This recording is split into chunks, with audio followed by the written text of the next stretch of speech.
Meski laju pertumbuhan ekonomi Indonesia masih melambat, namun kondisi ini tidak menyurutkan konsumen di Palembang untuk tetap belanja.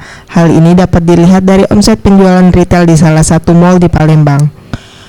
Menurut Miftah Ilham, staf penjualan minimarket yang ditemui Selasa 17 November 2015 mengatakan, dalam 3 bulan terakhir yaitu dari Agustus hingga Oktober 2015, omset penjualan selalu mengalami peningkatan dari target penjualan yang ditetapkan sebesar 12,5 juta rupiah. Seperti di bulan Agustus omset penjualan sebesar 13 juta, kemudian di bulan September 14 juta rupiah.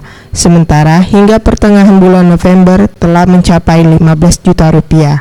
Dan jenis barang yang dominan dalam penjualan yaitu makanan ringan dan minuman. Oktober itu mengalami peningkatan atau penurunan? Untuk omset dari Agustus sampai November itu mengalami peningkatan.